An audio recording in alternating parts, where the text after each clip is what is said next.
Hi. Hi. So ராணவுக்கு வந்து ஒரு பெரிய இன்ஜுரி ஆயிருக்கு. அது நீங்க நிறைய பேர் பார்த்துருக்கலாம். அவருக்கு வந்து 3 வீக்ஸ்க்கு வந்து ரெஸ்ட் சொல்லியிருக்காங்க. அதை பத்தி உனக்கு என்னமா தோணுது? ஏற்கனவே ஒரு வாட்டி இன்ஜுரி ஒரு இது பிரச்சனையாச்சு, அதே மாதிரி மறுபடியும் பிரச்சனையாச்சு. அது என்னன்னா இந்த வாட்டி வந்து கொஞ்சம் ஹெவியா ஆயிட்டு இருக்குது. இன்ஜுரி ஆயிடுது, அவ்வளவுதான். வேற என்ன நம்ம பேசுறதுக்கு இருக்குது? ஆக்சுவலா பாவம் 3 வீக்ஸ்க்கு வந்து ரெஸ்ட் எடுக்கணும்னு சொன்னா அப்ப எந்த கேமும் விளையாட முடியாது, எதுவுமே பண்ண முடியாது. இதுல விஷயம் என்னன்னா, சௌந்தர்யா, அன்ஷிதா, அப்புறம் ஜெஃப்ரி 3 பேருமே வந்து அவர் நடிக்கிறாரு அப்படின்ட்டாங்க. ஒரு நடிக்கிறதுக்கு கூட வச்சுக்கோங்களேன், ஒருத்தவங்க கீழே விழுந்துட்டாங்க அப்படின்னா எல்லாரோட இன்ஸ்டிங்டும் அவங்க தூக்கத்துக்கு இல்லாம அவர் டிராமா பண்றாரு. அங்க போய் வேணும்னே உட்காந்து சீன் கிரியேட் பண்றான். அவன் கண்டிப்பா அடிபட்டிருக்காதுன்னு அவ்வளவு ஸ்ட்ராங்கா ஜெஃப்ரி வந்து பேசுறாரு. உங்களை வந்து அப்படிதான் கத்துறாங்க, நடிக்கிறான்டா அதாவது ஏதாவது ஒண்ணுன்னா என்னன்னா அந்த வீட்டுல புலி வருதுன்ற கதை மாதிரி ஒரு சின்ன சின்ன விஷயங்கள் பண்றதெல்லாம் பெருசாகி அது அவங்களுக்குள்ள எல்லாருக்கும் அப்படியே இதுவாயிடுது. இவன் வேணும்னே தான் பண்ணுவான், அவன் வேணும்னே பண்ணுவான். அப்படி வேணும்னே பண்ணா கூட அந்த நேரத்துல அடிபட்டுச்சுன்னா அச்சோ, அதுக்கப்புறமா வேணா உட்காந்து பேசலாம். இப்ப சாட்சினா கூட அடிபட்டுச்சு, அவங்க உடனே நடக்க ஆரம்பிச்சாங்க. ஆனா அடிபட்டுச்சுன்னு சொன்ன உடனே எல்லாரும் என்ன சொன்னாங்க, ஐயோ அடிபட்டுச்சாமான்னு. திருப்பி அவங்க நல்லா நடக்கும் போதுதான் அவங்க வந்து அதை கிண்டல் பண்ணாங்க. ஓஹோ இவங்களுக்கு ஒன்னும் அடியே படல போல இருக்கு, சும்மா நடிக்குதுன்னு சொல்லிட்டு. இந்த விழுந்ததுக்கே வந்து நீ நடிக்கிற அப்படிலாம் சொல்றதெல்லாம் தேவையில்லாத வார்த்தை. அதே பிரச்சனை நம்மளுக்கு வந்ததுன்னா எப்படி இருக்கும்ன்றதை யோசிச்சு பார்க்கணும். இந்த வீட்டுல ஃபர்ஸ்ட் நாள்ல இருந்து நிறைய ப்ராப்ளம்ஸ் நடந்திருக்கு. இதுல ஜெஃப்ரிக்கும் ராணவுக்குமே ஒரு சண்டை வந்தது. அதுல ராணவ் வந்து இவரை புடிச்சு இருக்குனாருன்றப்போ இவருக்கு எதுவும் ஆவல ஜெஃப்ரிக்கு. ஆனாலும் அவர் என்ன சொன்னாரு, என்ன புடிச்சு இன்னும் ஒரு இழுத்திருந்தா எனக்கு எலும்பே உடஞ்சிருக்கலாம். எனக்கு வந்து அவர் பண்ணது ரொம்ப முடியல, நான் கத்துறேன், என்னால மூச்சு வாங்க முடியலன்னு நான் கத்துறேன், நான் எதிர இருக்கிறவங்க எல்லாம் வந்து கூப்பிட்டேன், அவங்க எல்லாருமே உங்களுக்கு அட்டென்ட் பண்ணாங்க. உங்களுக்கு நிஜமா அங்க ஒண்ணுமே நடக்கல, இருந்தாலும் எல்லாரும் நீங்க அட்டென்ட் பண்ணாங்க, உங்களுக்காக வந்து நின்னாங்க. ஆனா இதுவே நீங்க அடிச்சு அவர் வந்து சொன்னப்போ நீ என்ன அடிச்சடா அப்படின்னா நான் அடிக்கவே இல்ல, நான் ஒண்ணுமே பண்ணவே இல்ல, இது இப்படியேதான் சொல்லிட்டு இருந்தீங்க. அன்னைக்கும் ராணவுக்கு என்ன ஆச்சு அப்படின்னு யாரும் போய் பாக்கல. இன்னைக்கும் ராணவ் விழுந்த அப்புறமா அவரோட டீம், அவர் வந்து ஒரு டீம்ல இருக்காரு. அந்த டீம்ல முத்துக்குமரன், மஞ்சரி, இன்னும் யாரோ ஒருத்தவங்க இருக்காங்க, அருண் இருக்காரு. சோ இவங்களும் யாரும் முன்ன வர மாட்டாங்க. அருண் மட்டும் தான் முன்ன வந்து அவர் ஃப்ரெண்டாவும் சரி டீம்மேட்டாவும் சரி தூக்கிட்டு போறாரு. இந்த விஷயத்தை ஏன் யாருமே எடுக்கல? என்னமோ இருந்துட்டு போய் அவர் நடிக்கிறதுக்கு கூட வந்து ஒரு கன்சர்னா கூட வரல. பக்கத்துலயே பவித்ரா உட்காந்துட்டு ஆன்னு மூச்சு பாத்துட்டு இருக்காங்க, அந்த பக்கம் ஜாக்லின் மூச்சு பாத்துட்டு இருக்காங்க, இந்த பக்கம் சௌந்தர்யா அவன் அப்படிதான் பண்ணுவான், அவன் எப்பா பாரு இப்படிதான் வந்து சொல்லுவான் அப்படின்னு. நேத்து வந்து விழுந்தப்போ, நேத்து வந்து அந்த கேப்டன்சி டாஸ்க் அப்போ அந்த ட்ராலில உட்கார வச்சுட்டு ரஞ்சித்தை கூட்டிட்டு வரும்போது அவரு முன்னாடி நடுவுலயே வந்து விழுந்துட்டாரு. விழுந்த உடனேயே பவித்ரா குடுக்குன்னு ஓடி போய் அவங்க போய் பார்க்க போறாங்க. அவர் உருண்டுகிட்டே வராரு அந்த பினிஷ் லைனுக்கு வரணும்ன்றதுக்காக அந்த கேப்டன்சி டாஸ்க் அப்போ.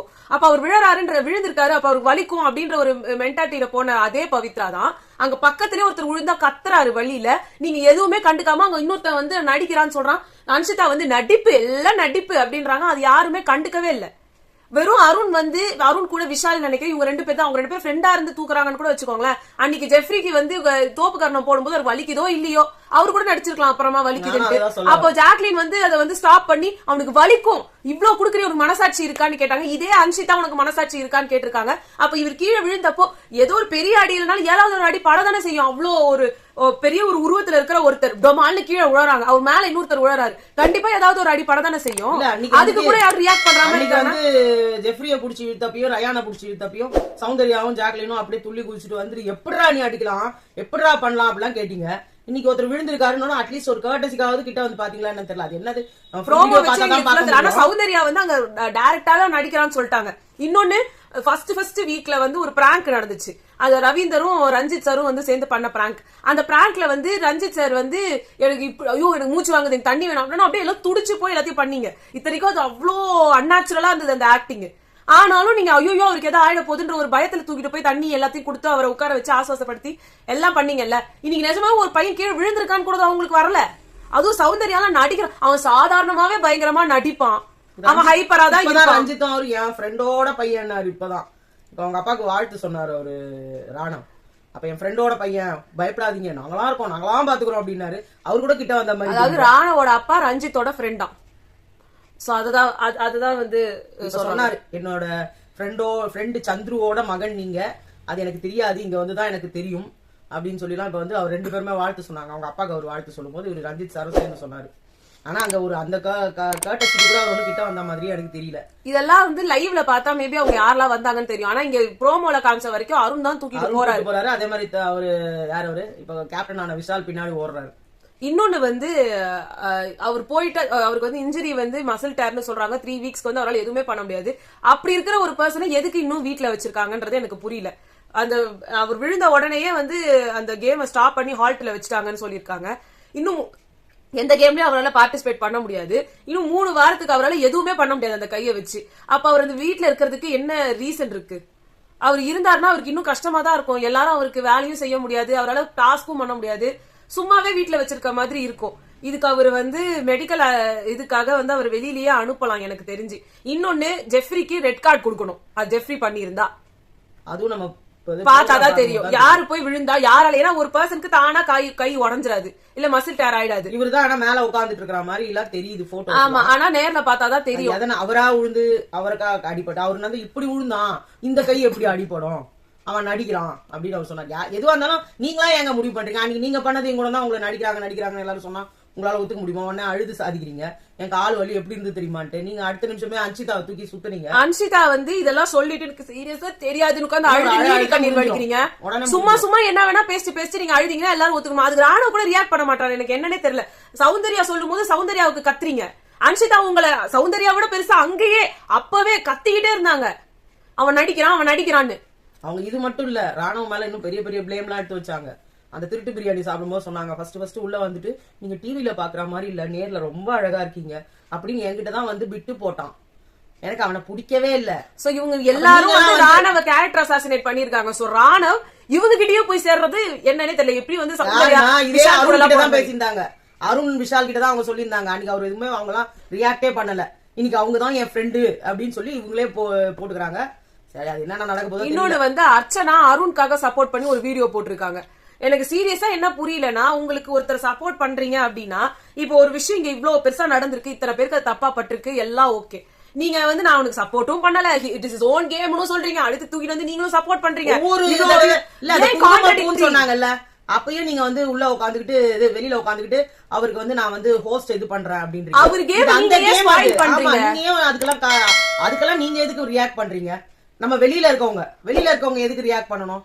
நீங்க ஸ்டார்டிங்ல இருந்து இதெல்லாம் ஒரு ரிலேஷன்ஷிப்ல இருக்கீங்கன்னு சொல்லவே இல்லையே. இப்ப நீங்க மை மேன் நீங்க போட்டு அவங்களுக்காக சப்போர்ட் பண்ணுங்க. அங்க விஷால் விஷ்ணு சௌந்தர்யாக்கு அங்க போயிட்டு 50 லட்சம் ஒரு மேட்ரே இல்ல, அவன் 10 ஆட் நடிச்சாலே 50 லட்சம் கால்ல வந்து விழும். உங்களுக்கு எதுக்கு இந்த வேலை?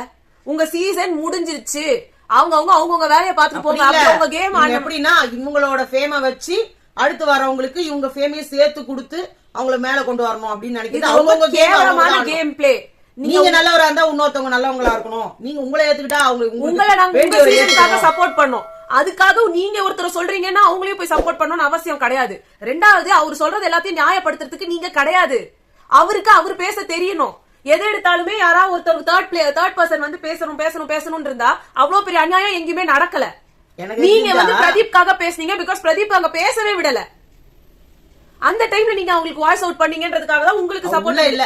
இங்க அருணுக்கு அவ்வளோ குடுக்குறாங்க இது பேசுறதுக்கு, அது மீறியும் அவர் பேச மாட்டேங்கிறாரு. அவர் கன்ஃபியூஸ் ஆயிட்டாரு, பயந்துட்டாரு. இப்படிலாம் சொன்னா அப்புறம் எதுவுமே பண்ண முடியாது. இது கண்டஸ்டன்ஸ பார்த்தா அவருக்கு ஒரு வீரம் வரும், ஹோஸ்ட பார்த்தா அப்படியே வந்து டவுன் ஆயிடும். அவர் ஆட்டிடியூடா தான் பேசுறாரே சாதாரணமாவே. இன்னும் சொல்ல போனா விஜய் சேதுபதி சார் தான் வந்து ராணவ் மேல என்னமோ வாய்க்கா வரப்பு பிரச்சனை இருக்கிற மாதிரி ஆனாவுனா உட்காருங்கன்னு அதை சொல்றது ரூடா இருக்குது. ஆனா ஒழுங்கா பேசிடுறாரு. சௌந்தர்யாவை ஐயே இந்த மாதிரி ஆனா அருண் கிட்ட அவர் பார்த்து பொறுமையா பேசுறாரு. அந்த குங்குமப்பூ இஷ்யூ அப்ப வந்ததுல இருந்து அவரு அடுத்த வாரமே வந்து என்ன சொன்னாருன்னா, உங்க ஃபேன்ஸ் உங்களை சொன்னா எப்படி எல்லாருக்கும் எனக்கு அப்படி திட்டு விழுது, நான் தப்பா எதுனா சொல்லிட்டீங்களா அருண் சார் அப்படிலாம் கேட்டதுக்கு அப்பெல்லாம் உங்களுக்கு சந்தோஷமா இருந்ததா? இப்ப கூட இப்போ ஒருத்தவங்க வந்து அருண் வந்து பண்ணது தப்புன்னு சொன்னா அர்ச்சனாக்கு கோவம் வருது. ஆனா அருண் வந்து இந்த இடத்துல கரெக்டா பண்ணாருன்னு சொன்னா ஆமா கரெக்டா பண்ண. உங்களுக்கு வந்து ஒருத்தவங்க எந்த கிரிட்டிசிசம்ஸுமே வைக்க கூடாது அவர் மேல. அவர் வந்து ரொம்ப கரெக்டானவர், நல்லவர்னா அவர் வெளியில வந்தோட நீங்க அந்த நல்லவர்லாம் வச்சுக்கோங்க. இப்ப நீங்க சொன்னீங்க புள்ளி கேங்னு அவங்களுக்கு ஒரு நேம் வந்தது இல்ல அந்த மாயா குரூப்க்கு. இவர் மட்டும் என்ன பண்ணிருந்தாரு இவ்வளவு நாளா? என்ன பண்ணிருந்தாரு இவரு? எல்லாரும் புள்ளி தான் பண்ணிட்டு இருந்தாரு. இன்னைக்கு அங்க இருக்கிற பெரிய மார்க்கிங் குரூப் விஷால் இவங்க எல்லாரோட குரூப்ல இவரும் ஒரு மெம்பர். இவரும் ஒரு மெயின் மெம்பரான பர்சன் இவர்தான். இவரும் விஷாலும் தான். 2 பேருக்கு வாயை திறந்தா நக்கல் பண்றதும் நையாண்டி பண்றது தவிர வேற எதுவும் இல்ல. வந்துட்டாங்கப்பா சந்திரபாபுவும் சாவித்திரியும் வந்த மாதிரி இருக்கு அப்படின்றீங்களா? அதுவே ஒரு கிண்டல் தான். அப்ப என்ன சொல்றீங்க? வயசாகி போனவங்க மாதிரி இருக்காங்கன்னு சொல்றீங்களா? என்ன வேணா சொல்லலாம்ல. ஆனா இவரை ஒண்ணு சொல்லிட்டா வந்து உங்களுக்கு கோவம் வருதுல. அப்ப இவரோட இவரை எடுத்தா எடுத்துக்கிறீங்க, அர்த்தத்தை எடுங்கன்னு யாரா இவரே ஏதாவது சொல்லிட்டாங்கன்னா வேர்ட்ஸ் மேம், வேர்ட்ஸ் ரொம்ப முக்கியம் அப்படின்றாரு. இவர் கான்ட்ராடிக்ட் பண்ற மாதிரி அர்ச்சனா அவங்களையும் கான்ட்ராடிக்ட் பண்ணிக்கிறாங்க. நீங்க என்ன கத்தாதீங்க, why are you bringing my name into this அப்படி இப்படின்னு கேட்டுட்டு நீங்களே ஒரு வீடியோ போட்டீங்க. வரவே கூடாது, இதுக்குள்ள வரவே கூடாது. அப்ப பிளேம் யாருமே உங்களை பத்தி இது வரைக்கும் உங்களை யாரும் பத்தி பேசவே இல்ல. இப்ப நீங்களா பேசினதெல்லாம் நீங்களா இல்ல நான் தான் வருவேன் அப்படின்னு உள்ள வந்தீங்க, குதிங்க, மொத்தமா குதிங்க, கெட்ட பேரும் வாங்குங்க. கெட்ட பேர் வாங்குறதுக்கு மட்டும் நான் கிடையாது. என்ன ஏன் வந்து எல்லாரும் தப்பா பேசுறீங்க அப்படின்னா, ஏங்க இப்ப எங்களையே வந்து இங்க ரிவ்யூ பண்றோம், நம்மள தப்பா தான் பேசுறாங்க, இத்தனைக்கும் அதுக்கும் எங்களுக்கும் சம்பந்தமே கிடையாது. உங்களுக்கு ஏதாவது அதுல பெனிஃபிட் இருக்கலாம், எங்களுக்கு எந்த பெனிஃபிட்டும் கிடையாது. எங்களை திட்டுறாங்க, பட் இருந்தாலும் கேட்டுதானே ஆக வேண்டியதா இருக்கு. ஒரு பப்ளிக் உள்ள வந்துட்டோம்னா என்ன திட்டவே கூடாது, என்ன புகழ்ந்து மட்டும் இருக்கணும்னு சொன்னா அதுக்கு நம்ம வரவே கூடாது. இதையும் பேச நாங்க சொல்றதெல்லாம் வேலிடா வைங்க, அசிங்கமா பேசாதீங்க. அவங்களுக்கும் எங்களுக்கும் எந்த சம்பந்தமும் கிடையாது. அவங்க உங்களுக்கு வேலிடா தான் எல்லாருமே உங்ககிட்ட கிரிட்டிசிசம்ஸ் வைக்கிறாங்க. சில பேர் திட்டறத நீங்க பாக்குறீங்க, யாரோ ரேப் பண்ணிடுவேன், நான் அது பண்ணிடுவேன், இத பண்ணிடுவேன், அந்த வேர்ட் சொல்ல கூடாதுதான். கேவலம், அது ரொம்ப கேவலம். அத நீங்க அட்ரஸ் பண்ணீங்களா சூப்பர், கரெக்ட். ஆனா உங்களுக்கு யாரா கிரிட்டிசிசம் வச்சாலே அவங்களையும் நீங்க அட்டாக் பண்றீங்களே, யாரதான் அப்புறம் என்னதான் பண்ண சொல்றீங்க? கிரிட்டிசிசம் ஏத்துக்க முடியலன்னா நீங்க பப்ளிக் ஃபோரம்க்கே வரக்கூடாது. நீங்க உங்களோட வேலையா இருங்களேன் அர்ச்சனா. சீரியஸாவே நீங்க ஒருத்தர் சப்போர்ட் பண்றேன்ற பேர்ல வரீங்க, அவரோட கேமையும் நீங்க ஸ்பாயில் பண்றீங்க.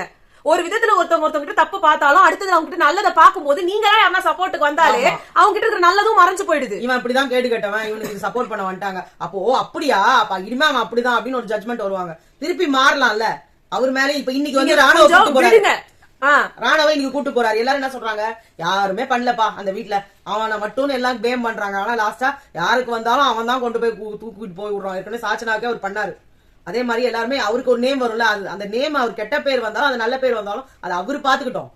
அது எப்பவுமே ஒருத்தர் நல்லவனும் சொல்ல முடியாது. உங்களை அழுமூஞ்சின்னு முதல்ல சொன்னாங்க, உங்களதான் நாங்களாம் அப்புறமா பார்த்தா உங்களுக்கு ஃபயர் விட்டோம், எங்களுக்கு எல்லாம் அவ்வளவு பிடிச்சிருந்தது உங்களோட. அது மாதிரி அவரோட கேமும் மாறலாம் இல்லையா? நீங்க டிரான்சிஷன் வரும்போது நீங்க இதை தடை பண்றீங்க. நீங்க இருக்கும்போது அருண் பண்ணாரா எனக்கு தெரியாது, ஏன்னா அது அவ்வளவு ஃபேமஸ் ஆகல. நீங்க உங்களோட பிளே அப்ப அவர் நடுவுல வந்திருந்தாருன்னா அவரது எல்லாமே போயிருக்கும். இப்ப நீங்க ஒரு ex big boss contestant, you are not just one. அவரோட இது மட்டும் அப்படி பார்த்தா சத்யாவோட வைஃப் ரம்யா வந்து போட்டே இருக்கணும், நீங்க என் ஹஸ்பண்ட் இப்படியா பேசுறீங்க அப்படியே பேசுறீங்கன்ட்டு. ஏன் இவங்க ஒரே ஒரு இதுதான் போட்டாங்க, அந்த இவங்க இருந்தாங்களே வருண், சுஜா வருணி, அதுக்கே எவ்வளவு திட்டு அவங்களுக்கு. ஆமா, நீ ரொம்ப யோகியம், நீ பெரிய இவ ஆய் ஊயின்னு. அப்ப அவங்க அதை கேட்டு கம்முன்னு சைலண்டா போயிட்டாங்க. அப்படிதான் இது உள்ள வந்து you are not just a relative of Arun, you are an ex Big Boss contestant, you are a title winner. அதுதான் அது மெயின். ஒரு டைட்டில் வின்னர் போயிருந்தா கூட அது வேற விஷயம். உங்களுக்கு you have so much responsibility. அந்த ப்ரோகிராமாலேயே ஒரு ஃபேம் நீங்க அனுபவிக்கிறீங்க. திருப்பி அந்த ப்ரோகிராமையும் அந்த ஹோஸ்டையும் அந்த சேனலையும் நீங்க வந்து நாங்க சொல்லலாம், நாங்கலாம் வெளியே ஆளுங்க, எங்களை வந்து நாங்க வந்து எதை வேணா சொல்ல முடியும். we are not anywhere related to Vijay TV, ஆனா you are a title winner. அப்படியே நீங்க பண்ண முடியும். அது மூலமா நீங்க உங்க ஃப்ரெண்ட்ஸ் கிட்ட பேசுங்க, இல்ல வேற யாரா மூலமா உங்களோட அபிஷியல் பேஜ்லயே அப்படி ஒரு வீடியோவை ரிலீஸ் பண்ணி he is right அப்படின்னு சொல்லி he is right, okay. நீங்க அவரோட கேம் பிளேவே எடுத்துட்டு வந்துட்டு விஜய் சேதுபதி சாருக்கு புரியல இவ்ளோ பண்றீங்க, அவங்க பயப்படுவாங்க, இது தேவையே இல்ல. You could have become a reviewer if you had to. ஆமா, அது பண்ணி வனிதா மேம் வந்து உங்க சீசன்ல ஜோவிகாக்கு இது பண்ணும்போது டோட்டல் பேக்லாஷ் பயங்கரமா திட்டினாங்க. அப்ப அவங்க பண்ணது கரெக்ட் தானே, ஃபுல் அண்ட் ஃபுல் ஜோவிகா. அப்ப நாங்க என்ன சொன்னோம், நியாயத்துக்கு நிக்கல, ஜோவிகாக்காக நின்னீங்க, அது தப்பு. Even though she was a reviewer, அவங்க எல்லாத்தையுமே அவங்க சகிச்சுக்கிட்டாங்க, நீங்க எதுவுமே இல்ல, still you are like supporting. அப்ப அது தப்பா தான் போய் முடியும். இதுதான் வந்து இது ஏன் அவங்க பண்ணாங்கன்னு தெரியல. பட் ஸ்டில் நீங்க வந்து எந்த விதத்திலயுமே எதையுமே என்னால கிரிட்டிசிசமே ஏத்துக்க முடியாதுன்னா நீங்க எதுக்குமே ரெஸ்பான்சிபிள் கிடையாது. உள்ள நடந்த எதுக்கும் நீங்க ரெஸ்பான்சிபிள் கிடையாது. யாரும் உங்களை திட்டல, நீங்க அவர் செஞ்சதுக்கு நீங்க ஏன் வரீங்க, அவ்வளவுதான் உங்களை கேள்வி கேட்கறது. அது கரெக்டா தப்பான்னு ஜனங்களுக்கு எல்லாருக்கும் ரெண்டு வியூ இருக்கும். இப்ப எங்களுக்கு ஒரு வியூ இருக்குன்னா எதிரில இருக்கவங்களுக்கு வேற வியூ இருக்கு. இப்ப சௌந்தர்யா ஜாக்லின் வரும்போது ஜாக்லின் தப்பு பண்ணல அப்படின்னு நாங்க சொல்றோம், ஆனா இன்னொருத்தவங்களுக்கு ஜாக்லின் தான் தப்பு பண்ணாங்க, சௌந்தர்யா தப்பு பண்ணலன்னு அவங்க சொல்றாங்க. அது ரெண்டு வியூ. நீங்க நடுநிலைமையாளர் கிடையாது, நீங்க you are not a judge, ஓகேவா? நீங்க வந்து ஒன் சைடா உங்க ஃபியான்சிக்காக பேசுறீங்க, ஓகேவா? அது எப்படி இதுல வந்து நீங்க வந்து அதுதான் உண்மைன்னு நீங்க சொல்ல முடியும்? எங்களுக்கே அதுல எல்லாம் ஒத்து வரலையா? எங்களை மாதிரி நிறைய பேருக்கு ஒவ்வொருத்தருக்கும் ஒவ்வொரு பெர்ஸ்பெக்டிவ் இருக்கும்ல. நீங்க இது எல்லாத்தையுமே அப்புறமா பேசிக்கலாம். இத முடிஞ்சிட்டதுக்கு அப்புறமா நீங்க கொண்டு வாங்க நியாயமா. உங்களோட ரிலேஷன்ஷிப் நீங்க ரிவீல் பண்ணதே முதல்ல ஒரு தப்பு. அவர் உள்ள போய் உட்காந்துக்கிட்டு நான் டைட்டில் வின்னரோட அடுத்த வாரிசு உள்ள வந்திருக்கேன், சிஎம் போஸ்டிங், நான் என்னோட பையனுக்கு அடுத்த சிஎம் போஸ்டிங் கொடுக்குறேன்னு சொல்ற மாதிரி இருக்குது. நீங்க டைட்டில் வின்னர்னா உங்களுக்கு அடுத்து உங்களோட ஃபியான்சி உள்ள போனா அவர் டைட்டில் வின்னரா? இது என்ன, அது அப்படியே குடும்பமா கொடுக்கறதா? புரியலையே. அப்படிதான் அவர் பிஹேவ் பண்றாரு, ரொம்ப தப்பா இருக்கு, அவ்வளவுதான். இப்ப அவரே சைலண்ட் ஆயிட்டாரு, நீங்க தேவையில்லாம கலப்புறீங்க. அவர் எதுவுமே பேசல, மொத்தமா ஆஃப் ஆயிட்டாரு. அவருக்கு திருப்பி ரிவைவ் ஆகிறதுக்கு ஒரு 1 வீக் ஆகும். அதுக்குள்ள நீங்களா ஆரம்பிச்சு அவருக்கு டோட்டலா டேமேஜ் பண்றீங்க. ஆமா. சோ இதான் சொல்லணும்னு நினைச்சோம். உங்களை நாங்க இன்னைக்கு நைட் சந்திக்கிறோம். பாய்.